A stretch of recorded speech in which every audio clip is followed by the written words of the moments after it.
Arkadaşlar hepinize merhaba. Bu koca oğlanla tanışalı 1,5 sene civarında bir zaman geçti. Lensimi ilk satın aldığım dönemde sizler için bir ilk izlenimler videosu yapmıştım. Lensle ilgili teknik özellik ve yapısal detaylara değindiğim o videoyu da mutlaka izlemenizi öneririm. Şimdi sıra geçen zaman boyunca oluşan kendi tecrübelerimi içeren bu videoyu oluşturmaya geldi. Z9 kameramla birlikte yaşadığım şehirde de, seyahatlerimde de birçok fotoğraf ve video çekimi yaptım. Nadiren Z6 II ve Z6 III ile de kullandım. Nikon'un ürün gamında zirvede yer alan bu lensin doğal olarak malzeme kalitesi de en üst seviyede. Bundan ilk videoda bahsetmiştim. Çantadan çıkarırken ben buradayım diyordu her şeyiyle. Bu süre boyunca ne mutlu ki arızalanan, bozulan, kopan, parçalanan bir parçası olmadı. Ben lense koruma amaçlı bu gördüğünüz parçaları diktim. Kendi kullanım tarzıma göre bu kısım daha çok temas halinde olduğu için orayı korumak yeterli diye düşündüm. Bu geride kalan parçaları kapatmak istemedim.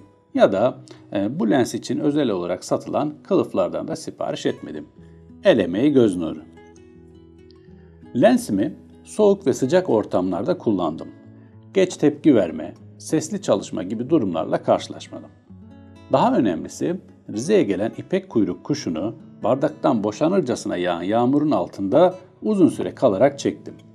O çekim sonrasında en ufak bir problem yaşamadım. İngilizce karşılığı weather sealed olan hava koşullarına dayanım işte bu tarz koşullarda işimize yarıyor arkadaşlar. Kuş fotoğrafçısının da yağmur çamur demeden arazide olduğu durumlar bolca oluyor. Aynı şekilde spor fotoğrafçılarının da. Bir keresinde de bir küçük batağın yere yattığım noktanın çok yakınından suyun yüzeyine çıkmıştı.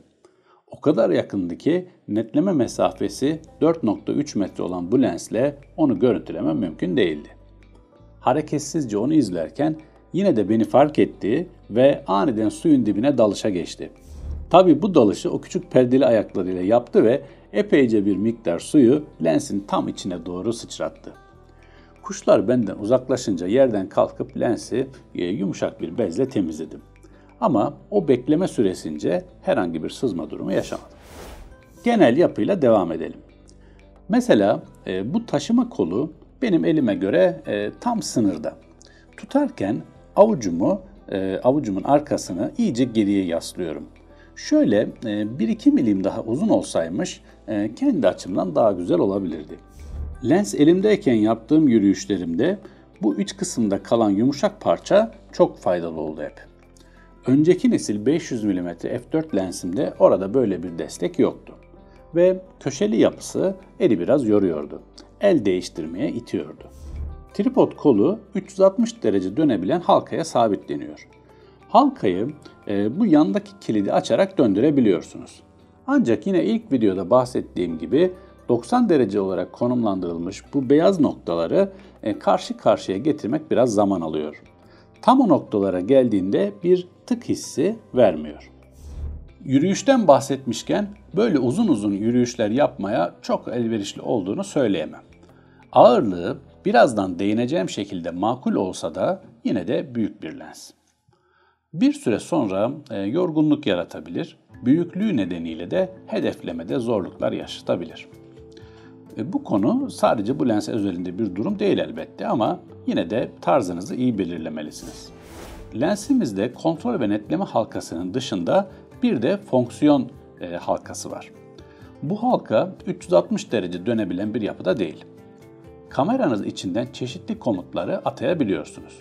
Örneğin pozlama telafi, ISO ya da netleme konumunu geri çağır, kaydet gibi. Ancak ben genelde bu lensi fasulye torbasında kullandığım için sağa sola yaptığım hareketlerde istemsiz dokunuşlar olduğundan ya netlemeyi hafızadaki konuma aldı ya da pozlama telafi olarak ayarladıysam pozlama telafiyi azalttı ya da artırdı. O nedenle epey süredir bu fonksiyon halkasını kapalı olarak kullanıyorum.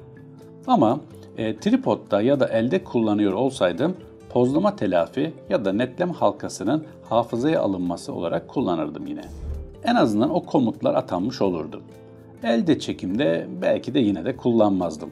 Çünkü elde çekim yaparken doğru ve hızlı hedefleme yapabilmek için lensi sol elimle en uç kısmından tutmaya çalışırım. O şekilde kullanınca da fonksiyon halkası epey geride kalmış oluyor. Yani bu şekilde tuttuğumu düşünürsem uçar bir kuşu çektiğim esnada sol elimi bırakıp bu şekilde geriye gelmek çok hızlı ve kolay görünmüyor. Çok tercih edeceğim bir şekilde bana kolaylık sağlamıyor açıkçası.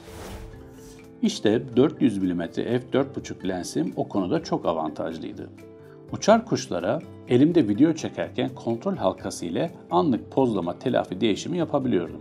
Ve kadrajım zerre oynamıyordu, etkilenmiyordu. Tabi burada az önce dediğim gibi kullanım amacınızı iyi belirlemeniz gerektiğini tekrar hatırlatıyorum. Kontrol halkasının kullanım hissi çok güzel ancak fonksiyon halkası ile aynı nedenlerden dolayı onun atamalarını da sildim. Netleme halkası haliyle daha çok kullanıyorum ama onun da pozisyonundan şikayetçiyim. Çok geride ve elde çekim için uygun değil. Onu daha çok netleme pozisyonunu hafızaya almak için kullanıyorum. Nikon kameralarda sevmediğim bir huy var. Ola ki netleme objenin arkasına düştüyse netlemeyi sürekli oralarda arıyor artık.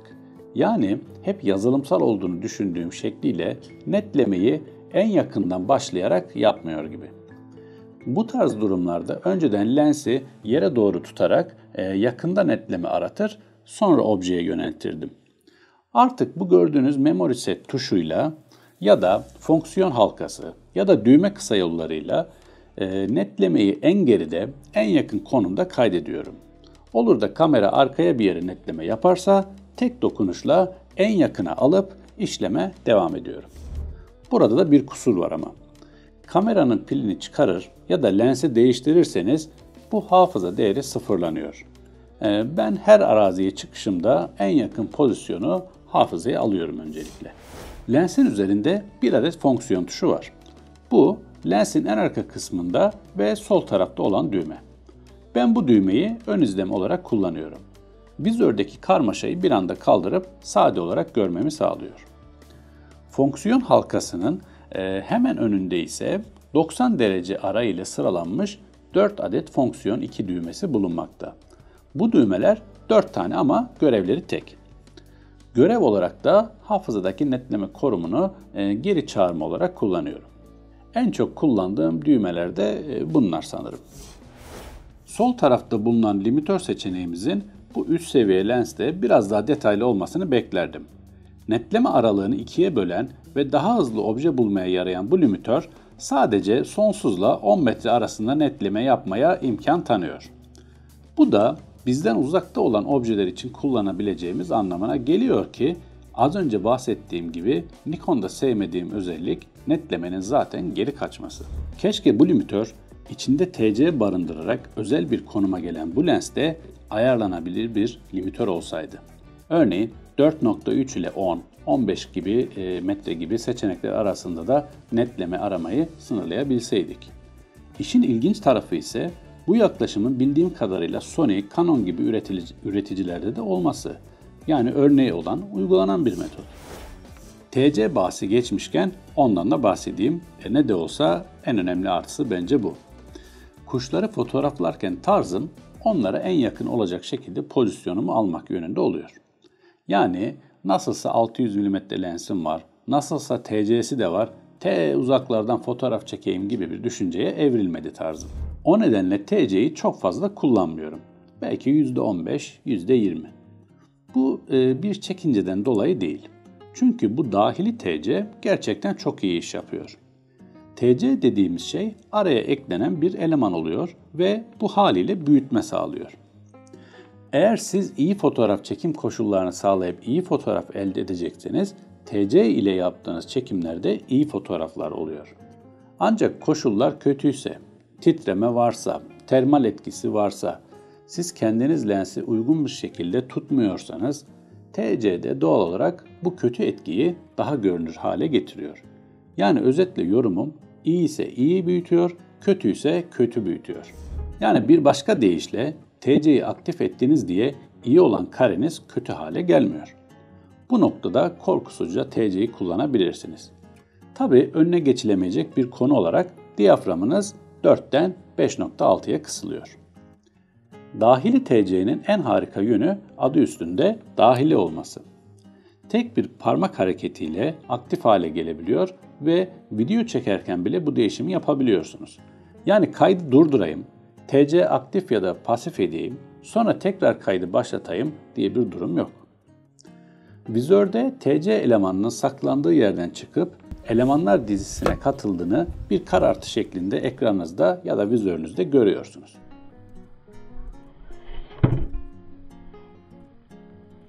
Kuşa ilk başladığımda TC çok kullanıyordum. 300 mm f4 lensimde sürekli takılıydı. Ancak 500 mm f4 lensimi aldıktan sonra pek kullanmaz olmuştum. Zaten 500 mm yeterli oluyordu. Bir de sürekli tak çıkar durumu bir süre sonra üşengeçliğe neden oluyordu. Yani değmiyordu. Ayrıca 500 mm f4 lensimle 1.4 TC'nin uyumunu da pek sevememiştim açıkçası. İşte dahili TC tüm bunların önüne geçiyor. Tek hareketle aktif ya da pasif edilebilmesi inanılmaz bir kazanç. Kalite yönünden eksisi olmaması da öyle tabii ki. Minimum netleme mesafesinin de değişmemesi aynı anda iki tane prime lens taşıyormuş gibi bir avantaj sağlıyor. Ben dahili TC'yi sevdim. Ama dediğim gibi ne şekilde çekerseniz onu büyüttüğünü unutmayın. Ölçü ve ağırlıktan da bahsedeyim. İlk videomda da bahsettiğim üzere önceki nesil lenslere göre ağırlık çok makul düzeyde. İçinde bir de TC faktörü olduğunu düşünürsek makul olma seviyesi artıyor bence. Ancak bu lensin pamuk olduğu anlamına gelmez. 3260 gramlık lense bir de Z9 takarsanız 4,5 kilo üzerinde bir ağırlığa ulaşmış oluyorsunuz ki bu da uzun yürüyüşler yapacak olanları zorlayabilir. Hatta zorlayabilir demeyeyim, zorlar. Kullanacağınız tripod için de seçiminizi iyi belirlemeniz lazım. Eğer kameranıza harici ekranlar, mikrofonlar gibi aparatlar takıyorsanız güçlü bir tripod daha güvenli çalışmanızı sağlayacaktır. Bunun yanında lensin ağırlığının gayet dengeli oluşu tripod kullanımında kolaylık sağlıyor. Lens ve kamera sürekli öne ya da geriye düşme eğiliminde olmuyor. Aynı şekilde yürüyüş esnasında da bu dengeli kullanım size kolaylık sağlıyor. Şu an gördüğünüz gibi tek parmağımla dengeli bir şekilde şu kamerayı ve lensi tutabiliyorum. Bu dengeli tutuş en azından lens ve gövdenizin ağırlığının oluşturacağı zorluğu ekstra bir zorluk daha getirmiyor. Boyut olarak da yine önceki nesillere göre azalma olsa da yine çanta ile taşımada zorlandığım durumlar oldu. Kendi çantası tam olarak bu lensi taşımak için tasarlanmış. Gövdemiz lense takılı olacak şekilde taşımak mümkün değil. Hatta gövdeyi lensin yanına koyup taşımak da mümkün değil. Keşke daha kullanışlı bir çanta düşünülseymiş. Bu haliyle köşede atıl duran bir çanta durumunda. Ancak aynı ekipmanı kullandığım bir büyüğüm o çantanın alt kısmına ilave bir parça diktirerek çantayı o şekilde kullanılabilir hale getirdi. Çünkü lens gövdeye takılı şekilde taşımak için aldığım bu koca çanta günlük kullanımı ihtiyacımı tam olarak karşılasa da uçakla seyahate uygun değil. Yani kabin bagajı sınırını bir miktar aşıyor. Diğer küçük sırt çantalarıma da lens çaprazlama ve biraz zorlama olarak sığıyor. Yani uçakla seyahatleriniz çoksa çanta konusuna da biraz çalışmanız gerekecek gibi. Gelelim VR'ye. TC'den sonra beni en çok etkileyen VR yani titreşim azaltma sistemi oldu. Biliyorsunuz bu aynasız gövdelerimiz içinde de bir dahili dengeleme sistemi var. Onunla entegre şekilde çalışınca VR çok başarılı hale geliyor. Tabii yine de 600 mm hatta TC ile birlikte 840 mm odak uzaklığında yapılan çekimlerde bu başarı daha da anlaşılır hale geliyor. 600 mm odak uzaklığında yapılan çekimlerde enstantanenin teorik olarak 1/600'ün üstünde olması istenir. Ancak bu lensle 1/15 değerlerine kadar şaşırtıcı sonuçlar elde ettim. Lensi ilk edindiğim gün yaptığım testi sizlerle paylaşmıştım. Ondan sonra Çeşitli ortamlarda çektiğim bu kareler beni ziyadesiyle memnun etti. Bu bize ne avantaj sağlıyor? ISO'nun daha düşük seviyede kalarak daha temiz fotoğraflar elde etmemize imkan tanıyor. Bu da oldukça büyük bir avantaj. VR ile ilgili deneme videolarımı yine kısaca paylaşayım sizinle.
Lensin AF hızı ve kararlılığını başarılı bulsam da muhteşem olduğunu söyleyemeyeceğim sanırım.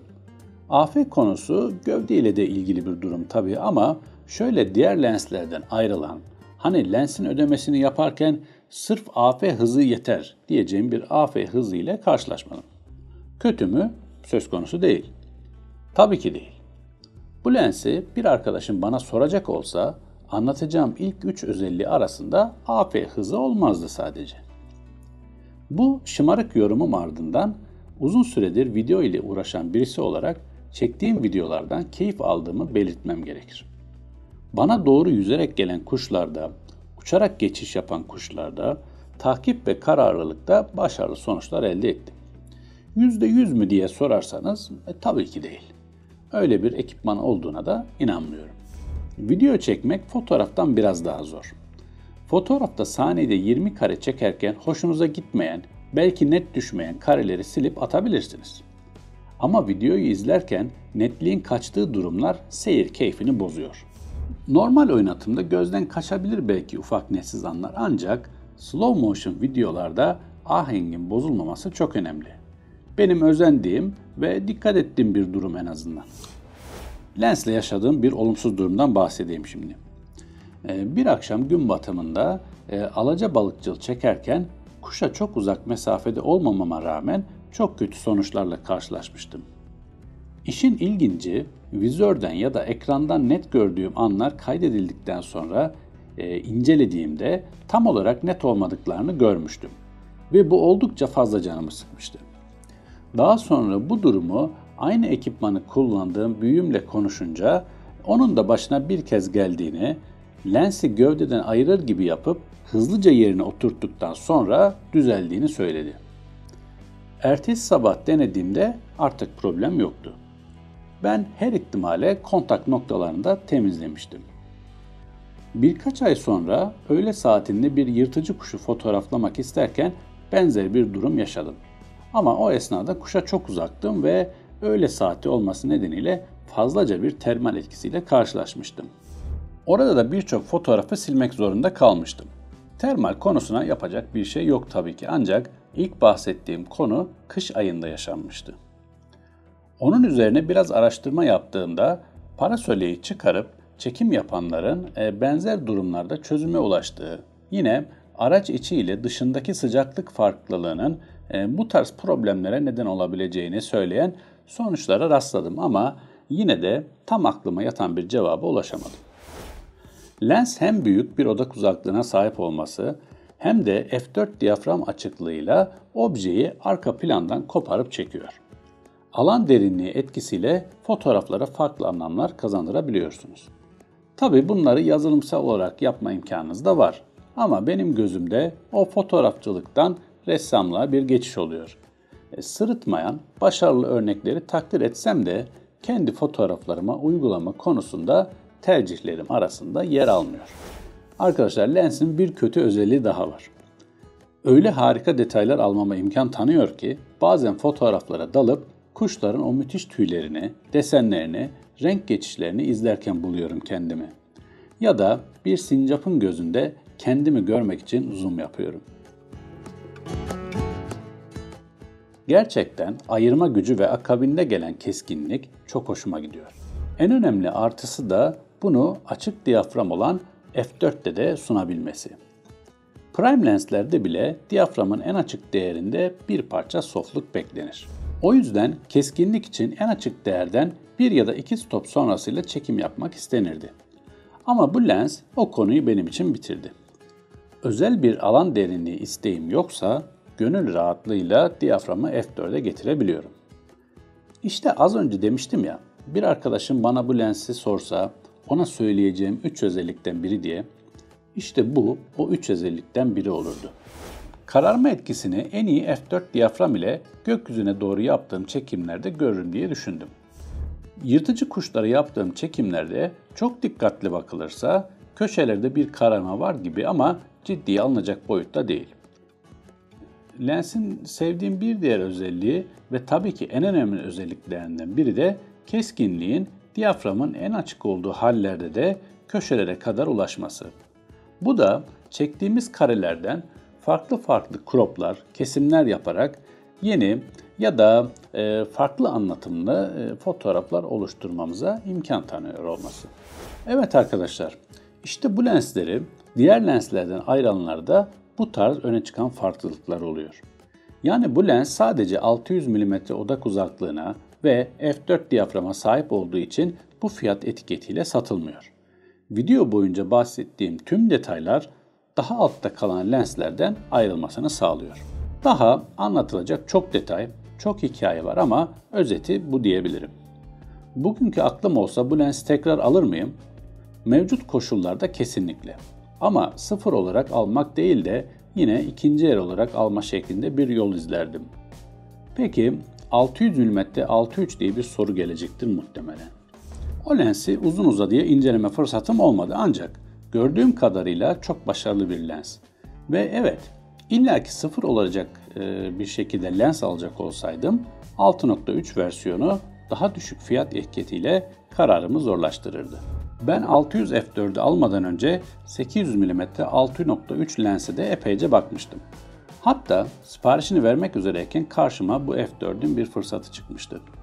800 mm tercih etmiş olsaydım o an elimde olan 400 mm f4.5 lensimi satmayacak şekilde bir ödeme planı yapacaktım kendime.